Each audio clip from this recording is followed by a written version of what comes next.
beverage of choice? Well, 1993 was the year that Zima was introduced. So I poured a big bottle of Zima into this mug. Did you actually find Zima? I can't let all my secrets out. But it is clear, which is, what we aim to do and be pleasingly clear on this live today. So can you see me? I hope so. I see you and I love you.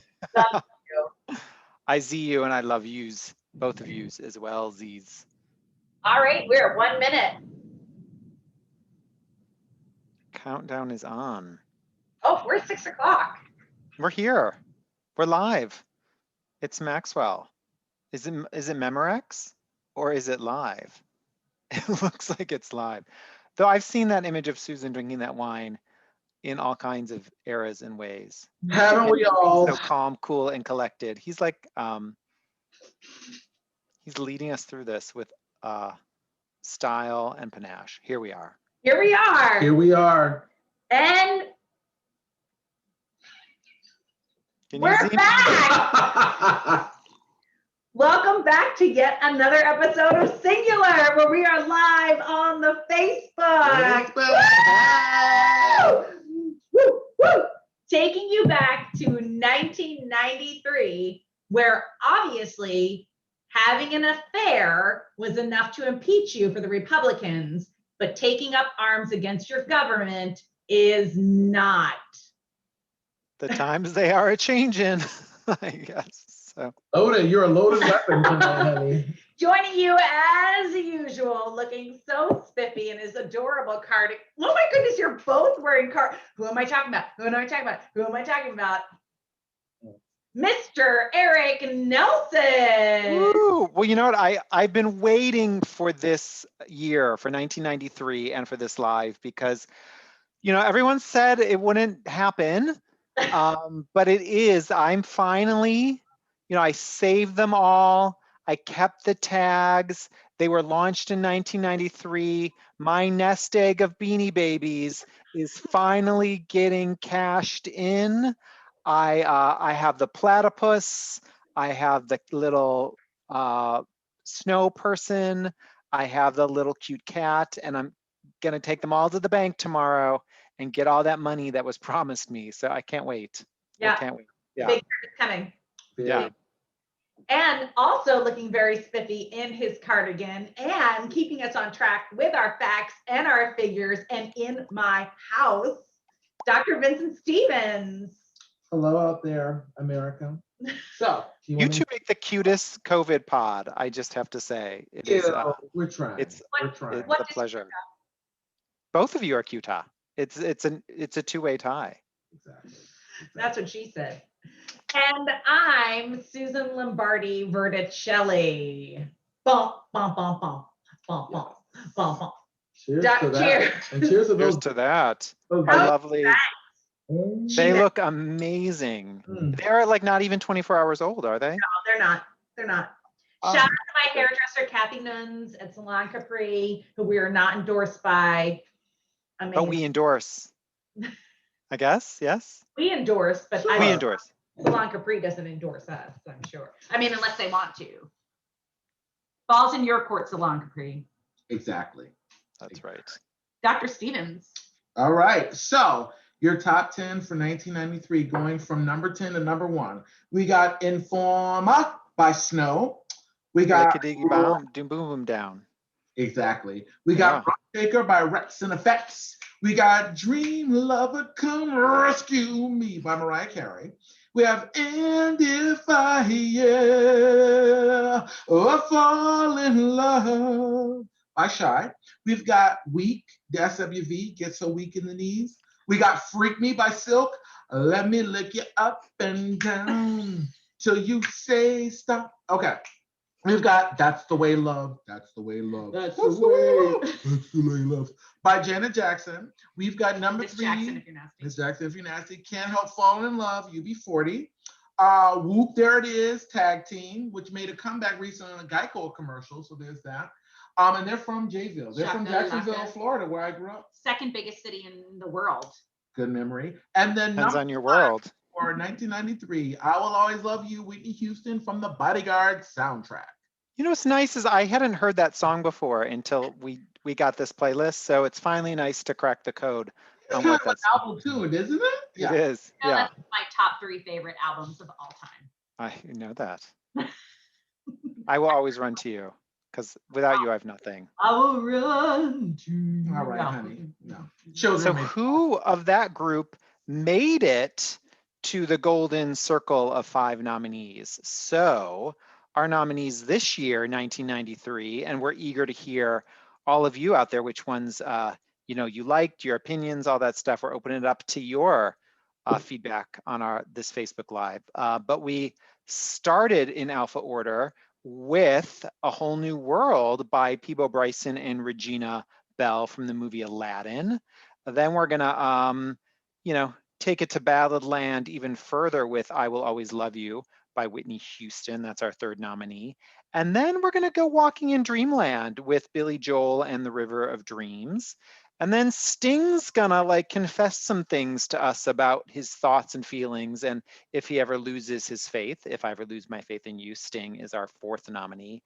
And last but not least is Neil Young with Harvest Moon. So as we usually do, we're gonna talk about each of these nominees. We're gonna kick it off with the new bangs. So Susan's gonna give us some thoughts on each song, followed by Vincent, and then I'll weigh in, and then we'll see what y'all think as well. And then after we've listened to everything, we're gonna weigh in which of these 5 do we think ended up winning, and who from that list that Vincent mentioned earlier, or any other song in 1993, who should have been in this list. So we want to get your thoughts and opinions on that, because I think knowing these two, there's going to be a lot of add-ons perhaps that we Exactly. All right, so we're ready, and we got Okay. A Whole New World. And I decided this episode to go to kind of the climaxes, so you're gonna get some bridges. That's what she said. Oh my God. So we decided, Always there. So I decided that where we have those big modulations in honor of our dear friend Carolyn Snell, who likes the big modulation, that's what you're gonna Who get. is on with us right now.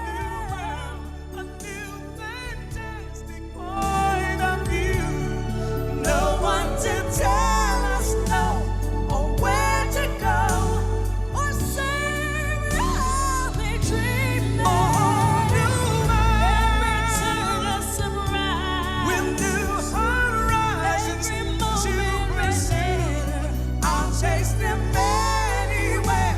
There's time to spare. Anywhere. There's time to spare. Let me share this whole new world with you. Susan, I got you. I got you. I got you. I got you. I got you. Susan, what new world did this song take you to? This takes me back to college, my first apartment in Boston, which I know is weird, dear listener, that I'm even alive at this point. Is it weird? Well, you were a child prodigy. Didn't you go to college at 10 or 11? Yeah, I was 9. It's weird. Yeah, okay. Yeah. That's the new math. But my whole thing is, why do I love this song? I love this song. I really do. And I think the duet is beautiful. I almost wish it wasn't like the theme from Aladdin, because I think we might actually enjoy it more. I mean, the belts are beautiful. The words are kind of cheesy, but we love some of that cheese. I almost wish I didn't love the song as much as I do, but it takes me to a very calm place. And that's where I stand. We often find you on a magical carpet ride, Susan, so I can understand that. Vincent Stevens, what lamp did you rub when you were listening to this song? It was the lamp of amazingness. So quick story. When I was in high school in physics, I remember the movie Aladdin had come out. I had never seen it, but several of my classmates loved the film. And so they asked our physics professor if before we started class, if she would play this whole song. And she did. And I thought, I love her. Up a good chunk of time. right? Yeah. And I thought, okay. Majestic arrangement and lyrics, velvety singing. I just want to point out that when this song was originally sort of being proposed as a commercial recording, Walter Afanasieff, who produced it, said that they were looking for like someone like Barbara Streisand, George Michael, kind of these really big, obvious star names. But he said, like, I'm really glad that we got people like Peabo Bryson and Regina Bell, who are these, African-American singers, R&B crooners, very well known to their most dedicated fans, but not necessarily big pop acts, because I feel that what they do in the song, it's actual interpretation. If you listen to them, like they have these big, beautiful, powerful voices, but their voices operate in service of the song. So yeah, the song is big, but it never goes so over the top that you're like, turn that off. And so I love it. And yeah, there are some 1990s like adult contemporary touches, little twinkles and the drum machine and all that stuff. Bottom line though is their inflections are so soulful, their voices are so well balanced. When they harmonize together, it's like perfection. And I would actually say this is one of the few songs from the early 90s that is clearly, objectively a standard. Lots of people cover it, lots of people perform it, but this is the definitive version, and I'm so glad it's in this group. This is a strong group of nominees, and I think that this is definitely in the upper echelon, but I don't want to tip my hat. Ooh, Vincent is in a little bit of that card out there. I agree with both of everything you both have said. What I think works so well about this song is, it's from a Disney cartoon, right? And it's about characters who are young-ish. We don't know how old Jasmine and Aladdin. We get that, right? All the time. Nobody can never pick our age. But what I love is that they picked like two mature voices. Like Regina Bell and Peabo Bryson, like they're at that stage vocally at this point where there's like that butteriness of age and knowledge, and they bring all of this like maturity to these really young lyrics, and I think that makes it work as a radio pop song. Like their voices, because they like sing the shit out of this song. Period. And they won the Grammy. They won a Grammy for group or duo singing that year, and like so deservedly. Like their voices are so rich. There's so much maturity. They're perfect. Yeah, it's like they take what could be like something that would have played on the Disney Channel radio, which isn't a bad thing, but because of their maturity and what they bring to the song, I think it makes it work on pop radio. And I learned, I actually didn't have time. I apologize, listeners, for not getting to this, but I learned that Regina Bell and Peabo Bryson, also recorded the song for Leonard Part 6 a few years earlier. So perhaps that was their audition. Without You? Is that I think so, yeah. So they had chemistry already. They had done a duet together already. And how great. But it is like, I love like her voice. Like Peebo's great always, but there's like Regina's voice in this song is just astonishing. So, it's a winner. It's a total winner. Maybe it didn't win, but it's a winner. I have to say, Dr. Stevens may disagree with me, but this song reminds me of kind of an Endless Love duet. Except it's better. Well, there you go. Take that, Disney. So what's interesting is the next song we're going to hear was knocked out of #1 by A Whole New World. Is that right? Yeah. So, I Will Always Love You, which we're going to hear next, was #1 for 14 weeks. The longest up to that point is that record has since been passed. But A Whole New World pushed it out of the top spot. So and it really was a whole new world. It was a whole new world. So okay. Are we ready? Hey, DJ, will you bring us to the land of disco and and the Queen of the Night? Get the Queen of the Night going. Exactly. You ready?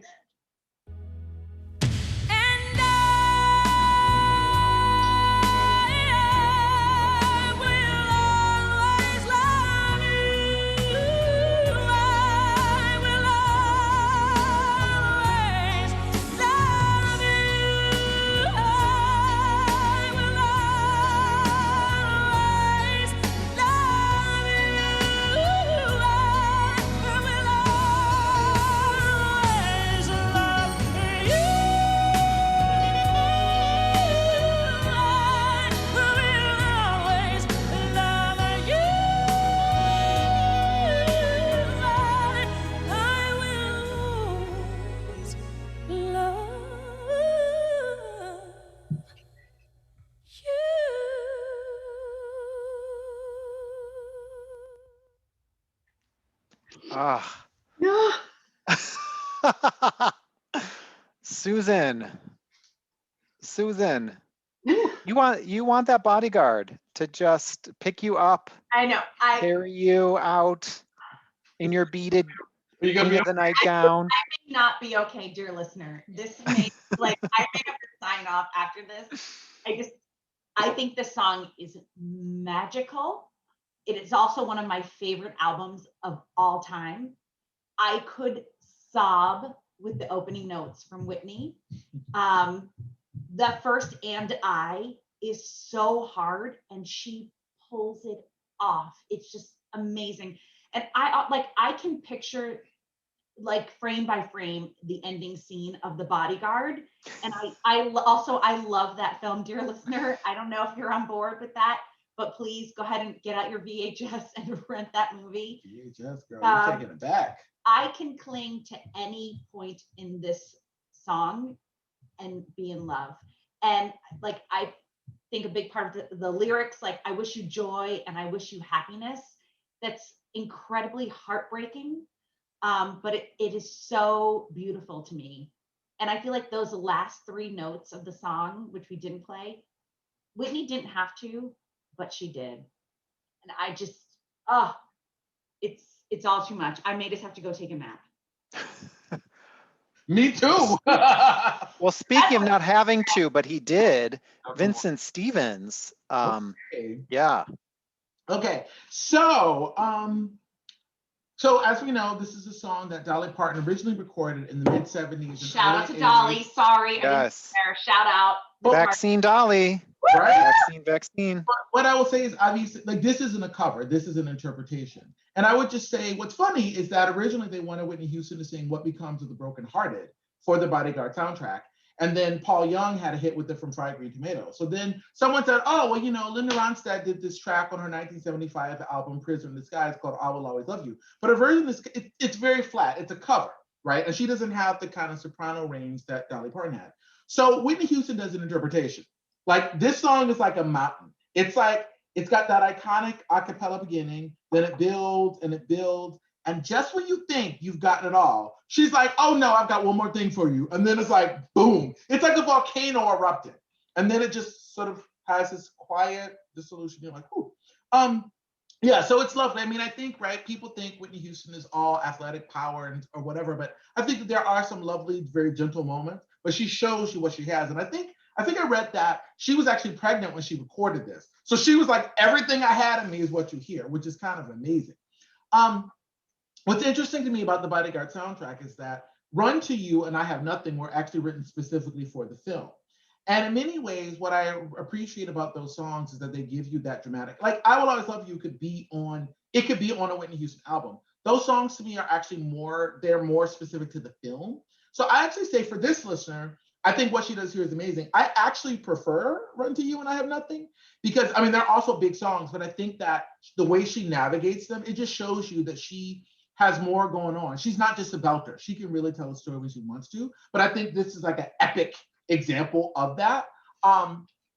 So yeah, I mean, I just want to give a shout out to one of our listeners, Steph Peterson, who is on the live feed and saying Dolly's goodbye song to her partnership with Porter Wagner. Porter Wagner, that's right. Yeah, because part of it is that because this song is so big, people think it's like a generic love song. And I'm like, it's a bittersweet song. If you really listen to what she's saying. But a lot of people, they're like, oh, I'll sing it at a funeral, at a wedding. I'm like, you do know what this is like a big kiss off. It's like a bittersweet kiss off, but to each their own. We're not going to be together. That is right. And the one thing I will also say, I mean, because Whitney Houston's performance is so big, she almost swallows the song. Like she transcends the song.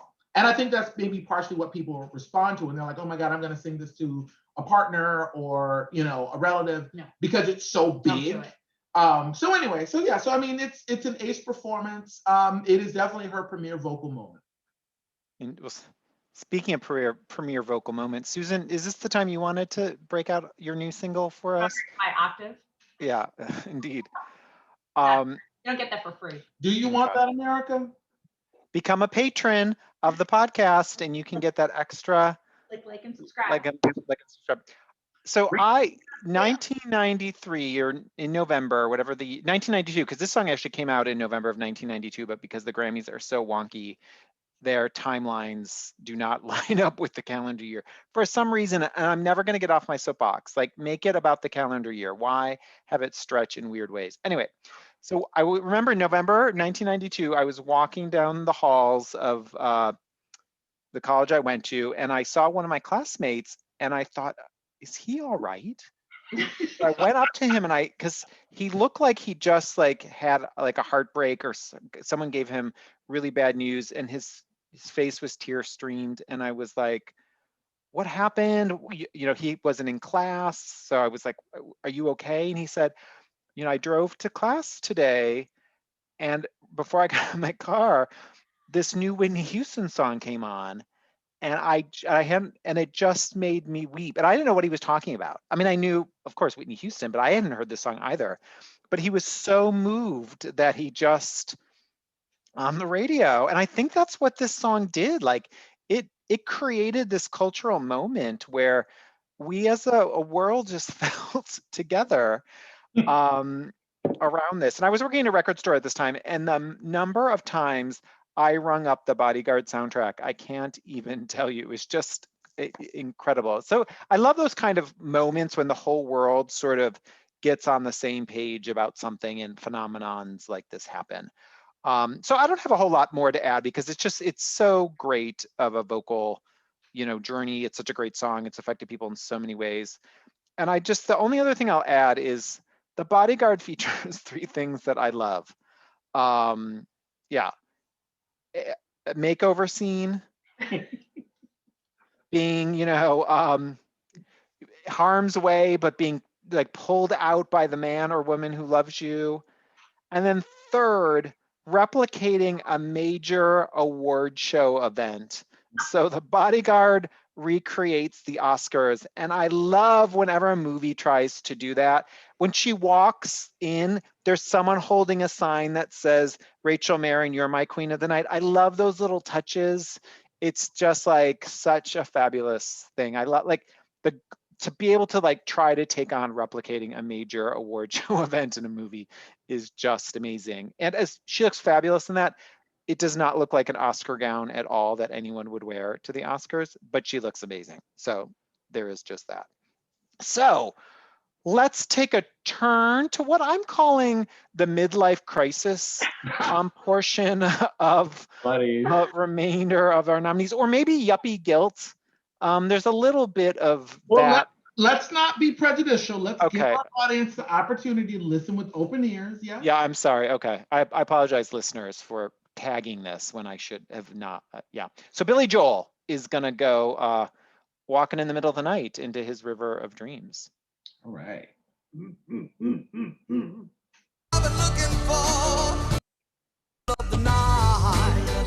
I go walking in my sleep through the valley to the river so deep.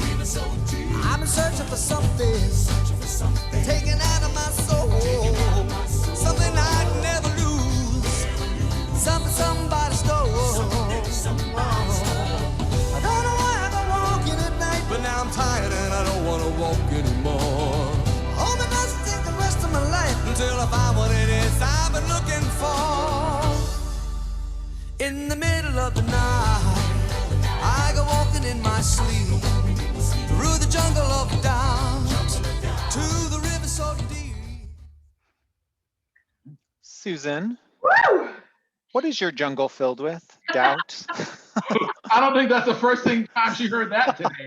Sure, if you know what I mean. Well, I do want to give a shout out to Carolyn Snell, who is listening live, who is keeping track of every time I say that's what she said. Thank you, Carolyn. But references to private parts might have to go on to the list too. Private parts. Yo, David. Is that the Howard Stern movie? Vagina. Oh, Vagina. Okay. I was like, what? JJ. So here's the thing, ladies and gentlemen. Be gentle. The 215 is always going to go strong for the 609 when the 215 is out of the tri-state area. So to Billy Joel, from me with love. He's not watching. Get to the song. I slept out for a Billy Joel ticket, FYI. So I went to Billy Joel concert after sleeping out for them. Who else did you sleep? That's what she said. Were you sleeping in for anyone? I was like 13. So Keep it clean. I want to like this song more. I feel like this is Billy Joel's attempt at Paul Simon. Like this is his. You can call me out. Yeah. That's where he's trying to go with it. I also have no idea what this song is about. I'm like, okay, you have river, your dreams, your river, you're walking, it's the night, you're there, you're not. I mean, I think the lyrics are catchy and elusive and ethereal, and like, good on you, Billy, for continuing to crank them out. The next time you offer me free tickets to your show, I will be there. Done. Okay. Vincent Stevens. So one of the things that I think is interesting about these nominees, I would just say in terms of quality, I think the songs in this group of nominees ranges from good to classic.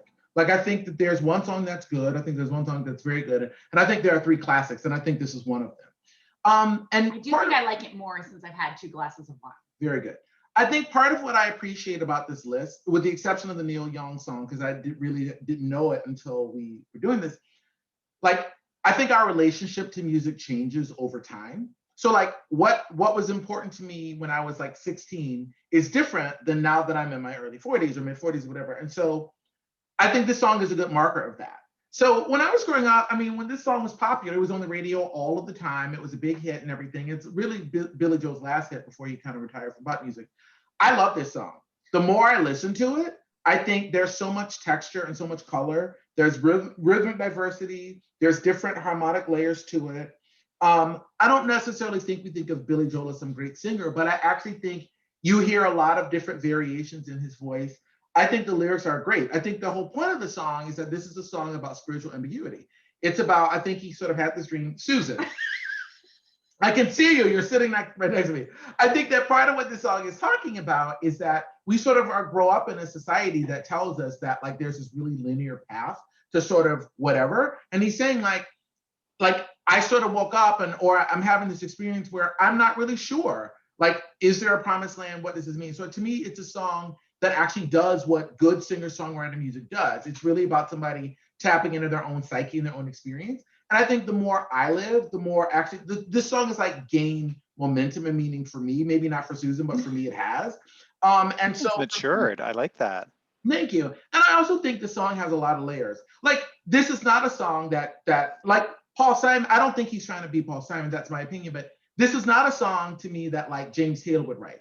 Like to me, because James Taylor's at a certain level, I think that what Billy Joel is doing is actually, I mean, this is kind of his last top 40 hit. And I think this is, if you're going to go out that way, this is the way to do it. I think this is one of the stone cold classics in this group.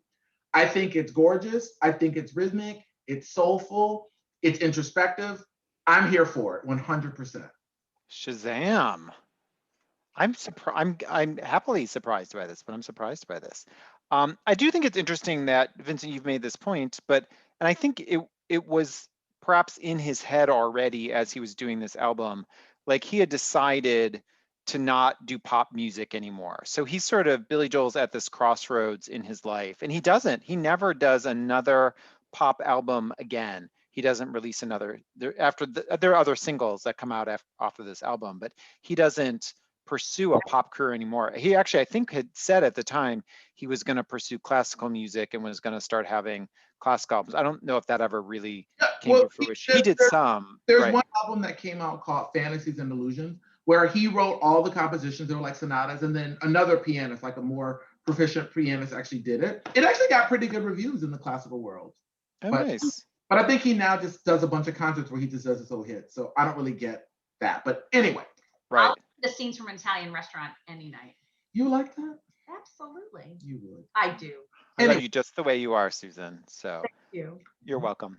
The one thing that, like, lyrically, and maybe it's okay to be the ambiguity in it, but like, you know, the journey of, he's obviously on this, it's what the song is, its most basic level. He's on this journey of discovery and trying to find an answer to something, right?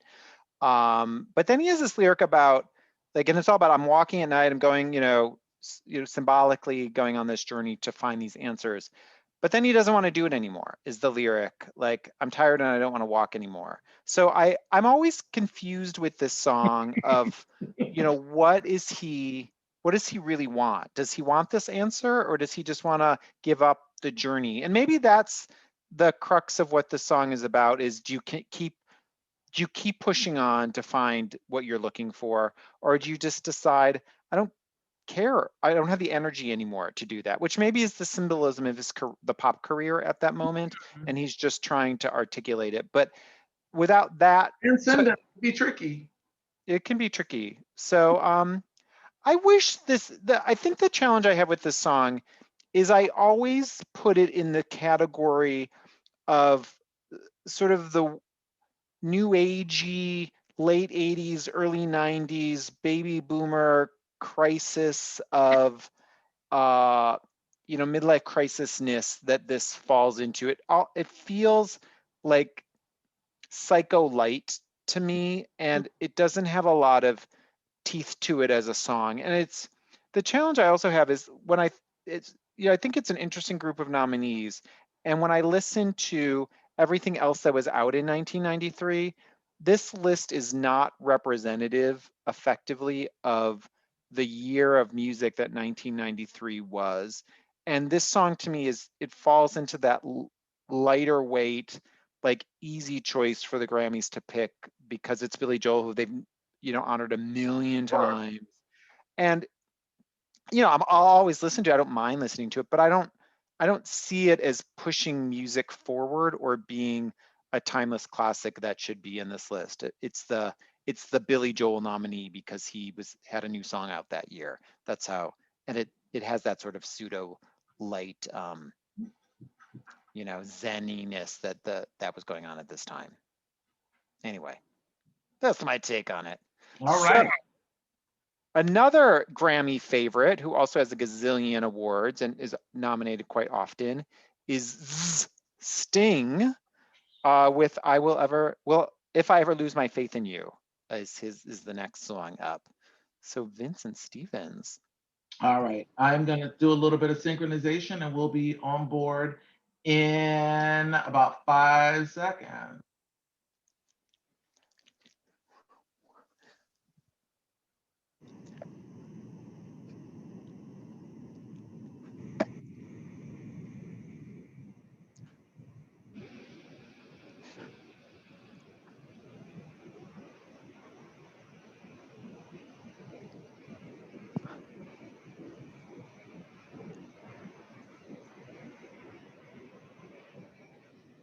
I lost my faith in this song. When is it coming on? It better start soon. Can you hear it? I can't hear it, no.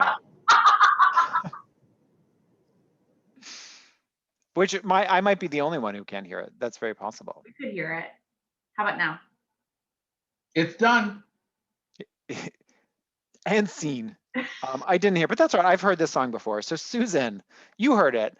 You were I've heard it. The chosen person to get to hear this song. What do you think about it? This is my question.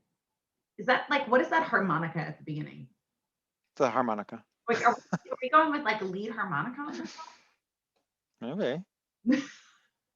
I think the chorus is the best thing about this song, but this song is a little too tinny. It's a little too 80s for me. That said, and dear listener, as you know, I think this would make a fantabulous montage song. Like, you could montage the shit out of this song. Whatever you want, makeover, relationship, death, you got it. I lost my faith. I lost this. I lost that. But I was ready to turn the song off if he ever said he lost one more thing. I was like, I'm done. I'm done, Sting. Stop repeating yourself. He's like obviously run out of lyrics, and he's like, I lost my faith. I lost my button. I lost my phone. I'm not going to lend him anything because I'm never going to get it back. Don't ever lend to Sting. Never lend to Sting. montage it up, but I don't know where this is going. So I would say among his solo songs, this is actually one of my favorites by him. I think Sting is fine. I think Sting is overrated. Like people often like, oh, he's so sophisticated, he's so jazzy, he's so whatever. I'm like, whatever. I think he makes pop music, like whatever. There are two. So what I like about the song is that this song, it kind of has this sort of build. I think some of the instrumentation is interesting. I think the basic premise of it, it's. I don't know that I'd say it's clever, but I think it's fine. But I think there are two things that work against this song. One, it's very repetitive. He does the chorus at least 4 times. If it loses. Yeah, and so the song is too long, and it's sort of. And the problem is that all the verses. I mean, this is sort of this getting back to our conversation about ironic. It's like all the verses are the same structure. It's like the same thing over and over again. It gets very boring. So you're like, okay, like how many examples can you exhaust? So I feel like if this song were like 3.5 minutes, it's like, great. You have one idea, you've done it. Also, part of the issue is that there's a part in the song around minute, I don't know, 2:20 or whatever, where he does this modulation. And I don't think Sting has a great vocal range, so it gets a little squawky. Like it's like you don't need to sort of do all of that. Like you're not Al Green, you're not Aaron Neville, you're not this person with this huge range. So maybe don't push it. So That's I mean, what she said. oh my Push God. it real good. So I mean, I think to your earlier point, I mean, I actually think this is the nominees is fine, but I think it definitely represents sort of what adult contemporary music and soft rock sounded like in 1993. There isn't any hip hop. There's nothing really R&B. I mean, Peabo Bryson and Regina Bell are associated with R&B music. So I actually think that's an astute point. But I think this is very high gloss adult contemporary music, sort of like Higher Love or Boys of Summer. It's not pushing anything. So I think it's a solid song. But I think in this class, I think that there are 3 songs that I think are better and more impactful for this listener. So I just want to give a shout out to Linda Sutherland and apologize to her that this is one of her favorites. So sorry, Linda. you don't need to apologize. Linda, It also factored into her wedding, and It's her she and her son danced to this song at her wow. wedding. Linda is I'm so a sorry. mature, beautiful woman. She can take it. But Susan, be thoughtful about tone. Okay. And Linda, like she had our friend Dana designed and created this lovely. Oh my God, I remember background for- Dana. Yeah, Dana. Dana in the Berkshires. Yes, absolutely. He created this. He's in Boston, or he lives outside of Boston now, I think. I mean, when Anyway, Linda's on here. We don't, but anyway, she looked gorgeous on her wedding. It was a lovely event. I was so proud and happy to be there. And I love Linda and Luke. So I love you. I miss you. So there you go. I don't have a whole lot to add about this song, except for I wish it was Fields of Gold from that album. And I wish it was Ava Cassidy's version of Fields of Gold, period. is like such, like if you haven't heard that version of Sting's song, Fields of Gold is a lovely song. He does a great job with it, but she comes in and just makes it a standard. Like her version is so beautiful and her voice is so gorgeous. And actually there's her, if any of Ava Cassidy's albums, but her greatest hits is fabulous because she just does these amazing things. So I just wish it was Fields of Gold. I think that song has more of the, has a stronger timelessness about it.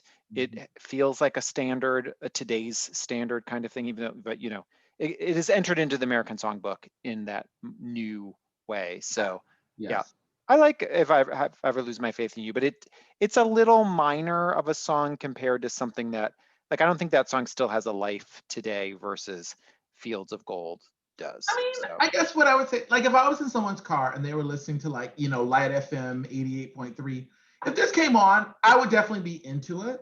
Yeah. But I feel like I like the song, but I feel like it's kind of like, okay, great. That was a particular moment, right? That moment's passed, but I enjoy it. I don't know. Anyway. Yeah, I'm always happy to hear it. Like it is, but because he had another single out that year that they could have picked, I wish it was Fields of Gold. So our last nominee, listeners, is Harvest Moon by Neil Young. So all right, here we go. Let's go to the harvest and pick some corn.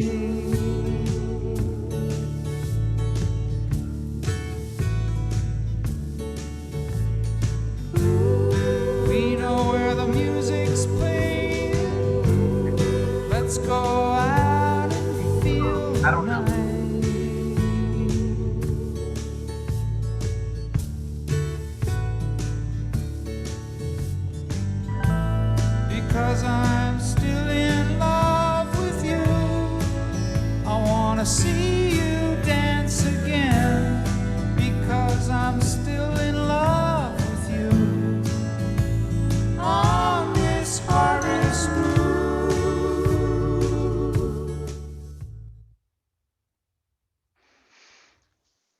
Susan, I don't mind.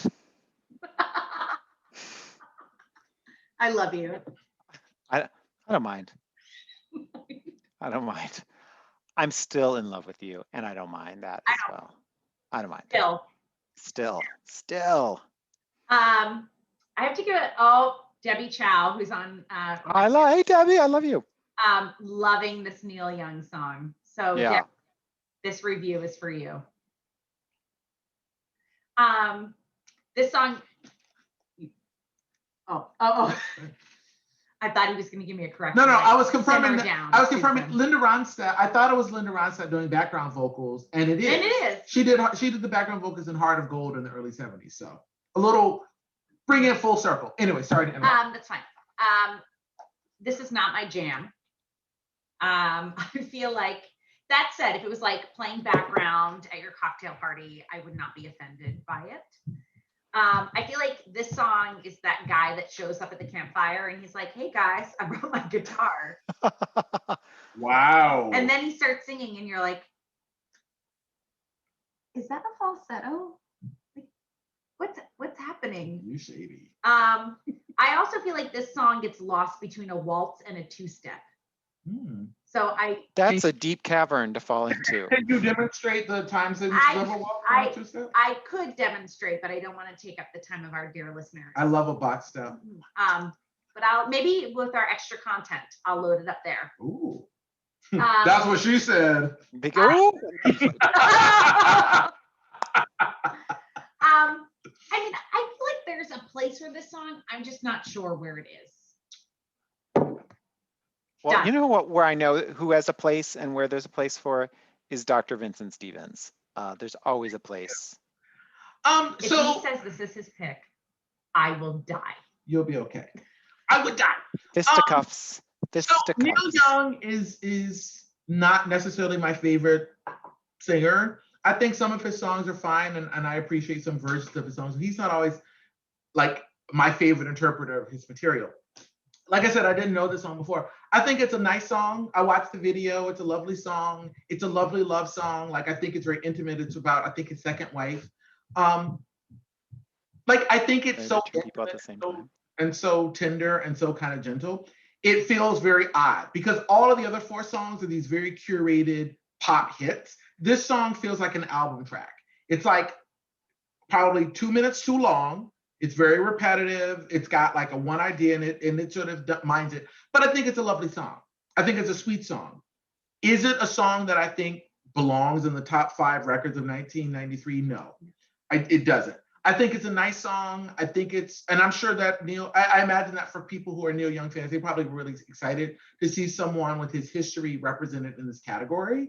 Because I don't think he'd ever been nominated for these big awards before the Grammys. But I think it just, even if some of the songs that we've mentioned sort of stumble in certain ways, like I feel like this song, there's just no ambition. Like I think it fulfills actually what it's aiming to be, which is fairly modest. So it's interesting to me. Like I almost feel like it's too intimate to even be a single. It's like, this is a song that you put on with your sweetheart, you watch the fire, you have a drink or whatever. And then it's over, but it's not meant to be like a light FM fare. So that's my take on it. Done. This is us doing Harvest Moon America. I like it. Sweethearts of the Rodeo. You're picturing it, accept it. Okay. Nice. It was funny when I saw the list of these songs. I don't know if it's funny. This probably isn't funny at all. So, but I'm gonna say it's funny. It's a little bit funny. It's a little bit funny. I was like, this song came out in 1993. I thought this song came out in like 1978. I know reference because it like has no attachment to any cultural moment at all. But maybe that's a strength. I don't know. Maybe it's, I don't know. Right. But it does not seem 1993 to me, this song. But I also I actually liked it so much more than I thought I was going to. I loved It's Lazy, have a cocktail. It's, September, you're at a party and you're probably, it's a dinner party, maybe you're still outside and there's a little bit of warmth in the air. Like, I love the atmosphere that this song brought about. And I also wondered, which maybe isn't exactly, Susan, what you described of like, oh my God, that guy brought his guitar. but I wonder if I would like it even more live. Like, I think it would play really lovely, like an outdoor concert. You know, you're with friends, you have the blanket out, you're having some wine, and you listen to the song.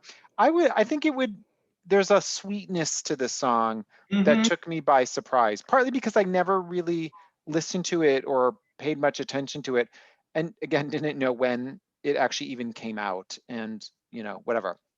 So I don't know, I really liked it. I thought it's so sweet. Mhm. Sweet, sweet. I will say one other thing about it, which kind of debunks or pushes back on your assertion, Vincent Stevens, which is that people, supposedly from what I read, think it's Linda Ronstadt, but it's actually the woman who's saying "It's gonna be a lot of Oh, love." Nicolette Larson. Yeah, that she's the singer on this song. Oh, Not okay. Linda So, Ronstadt. A Lot of Love is a song that Neil Young gave to her. To say that's a song he wrote. So yeah, so that sounds great. I mean, well, she got started as a background singer for Ronstadt and a bunch of people. So very nice. There you She's no go. longer with us, unfortunately, but Right. very So I don't know if that's true, but that was what that's another point of view of darn internet and your fake news. I know, exactly. I just want to give a shout out to Warner Music, who has blocked part of our video as we're live streaming tonight as critics. So obviously, Warner Music, it's not enough for you what you're getting on your royalties. Thanks for Yeah, we don't make any money off of this. thanks for blocking the little guy. We literally make no money off of this. So just saying. Anyway, There you go. fair enough. So we've reviewed them all. So do we want to talk about 5? Yeah. 4? No, I'm saying we're gonna rank our top 5. Like go through 5 to 1, the 3 of us. Let's do that. Do we want to do that us first, or do we want to have our listeners weigh in before we do that? Great. So I was saying to Susan, and we were thinking about doing the poll function, but I actually thought it might be easier to just have people write like their favorite first in the comments, and then Susan can share what that looks like, and then we can do we can go from like 5 to 1 if that sounds good. Okay, that sounds great. Okay. Yeah. All right. And then are we gonna do the songs we think we should have been nominated?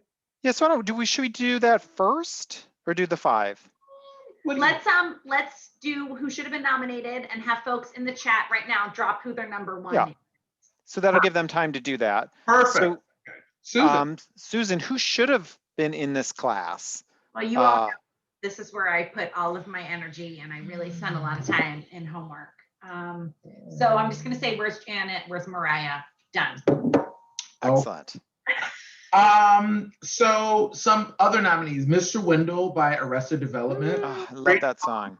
Love that song. I Don't Want to Fight by Tina Turner. Amazing. Another Sad Love Song, Toni Braxton. Yeah. So I would say I think those are 3 really good representations of what was possible. And I will say, I mean, Mr. Wendell's hip hop. I Don't Want to Fight is pop. Another Sad Love Song is more of an R&B song. So I think that there will be some opportunities to mix things up. But I think those are 3 real good choices. Okay. I'm going to add a few to the mix, but I love all of those songs. They're so great. So one of my favorite songs, which actually comes from the world, it's called a country song. I actually think of it more as a pop song, but Passionate Kisses by Mary Chapin Carpenter is like, that song is amazing. She sings it so well. It's written by one of Susan's favorite artists of all time, Lucinda Williams. It's a great song. It's so perfect as a Grammy nominee. It actually won the Country Grammy song that year. So I'm surprised that it didn't make it into this mix of nominees, but I think it didn't cross over to the pop radio. I think that may be why. Dumb. So such a great song. Pivoting to a very different type of song, Lenny Kravitz's Are You Gonna Go My Way? That song has so much energy to it. I love it. And I think it's much more 93 than some of these other. Okay. I mean, I'm not a Lenny Kravitz fan, but you know what? I do like It Ain't Over Till It's Over, though. That's a great song too. So yeah. Anyway. And of course, if Susan already said it, but That's the Way Love Goes, like that jam is a great one. I think it's a nice one. I don't know if I would put that in. I don't know if I think that's one of the 5 best, but I think it's a nice record. Yeah.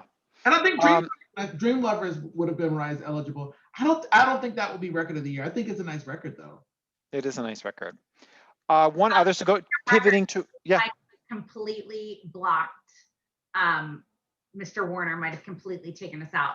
Some of our fans are having a hard time getting us back up on the live stream. So Okay. Well, we'll press ahead and apologize, and We're recording, yeah. so we can always post it on YouTube. There you go. So I'm going to pivot again to a song from one of my favorite albums of all time, which is "Very" by the Pet Shop Boys, and there's a song called "Can You Forgive Her?" Oh which yeah, that's a is, great song. like, it's such a layered, amazing, Yeah. well-written song. So, you know, I'm not surprised it didn't make this list, but listeners, check that album from like start to finish. That album just delivers. And then one more song I will add to the mix, which is called "Sleeping Satellite" by Tasman Archer, which was a huge hit in the UK. It ended up, she got nominated in the R&B vocal category. And I love that song. It's just fabulous. Sleeping Satellites. Okay. I Yeah, got to make a note about that. yeah. So those are my additions to the mix. And I'll just give I love another Sad Love song. Like, I'm gonna get that, just another shout out. It's so good. I mean, she won Best New Artist, Best R&B Vocal, but that song, talk about a great torch song. Oh my God, yeah. I It's mean, like, she has a lot of great songs, but that's like, to me, her.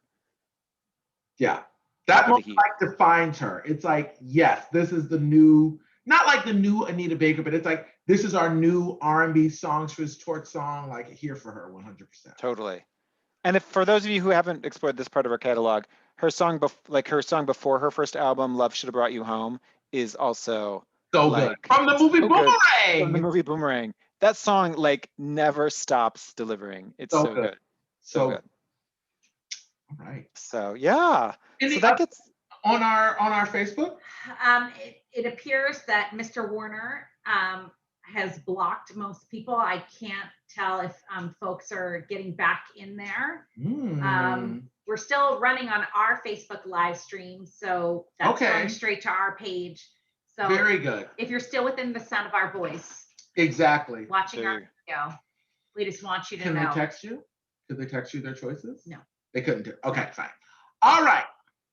So top 5, who should have walked away with the Golden Gramophone in 1993? So Susan, count it down from 5 to 1, with 1 being your choice. My number 5 is Harvest Moon. My number 4 is If I Ever Lose My Faith in You. My number 3 is The River of Dreams. My number 2 is A Whole New World. And my number 1 is I Will Always Love You. As it should be. As it should be. Should be. Okay.